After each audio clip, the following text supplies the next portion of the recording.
Iyara na sa state of decomposition sa nasapuan ang bangkay sang isa ka tricycle driver sa barangay Cubay Haro, Iloilo City kagabi. Ginkilala ang nasambit nga bangkay kay Froilan Villegas, 48 anyos, residente sa nasambit man nga lugar. Sa interview sang Buong Radio kay Kagawad Tino Martezano, iya ginpahayag nga ulihi nga nakitaan nga naga-bike si Villegas pauli sa iya nga balay sang nagligad nga Domingo. Sunod sa iya, wala man ini sang kaugalingon nga pamilya kag nagaisahanon lang sa ilang nga puloy-an nga nangin rason man kun nga wala gilayon matukiban ang kamatayon sini. Kahapon didto kag nagreklamo ang mga kaingod ni Villegas nga may yara sa naghalin nga malain nga baho sa ginatiniran sang tricycle driver. Gilayon sila nga nagpanawag sa mga opisyal sang barangay kung sa diin natukiban nga ginbawian nagali sang kabuhi si Villegas. Ginpakigbahin man ni Martezano nga bago lang gwa sa ospital ang nasambit nga individual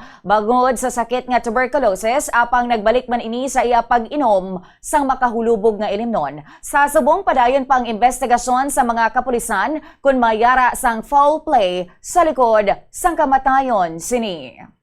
Balay na daw nagareklamo bla nga mabaho kinatin nila nga gatuan dito wais na kapalapit kay perte na kabaho tinanawag sila sa isa na makupod nga kagawad naging gatuan di tapos ipabalo mo ko to nila mga nagato ko di isang ginsudlod na namon to ilang tao ara na sa stage of decomposition sa amon pagulos dibit duro mga duwa o kung tatlo na sa kadlaw da nga napatay. Tapos may babagulan sa sa ospital na lagyo mo sa ospital kuno kay masakit sa balami TB.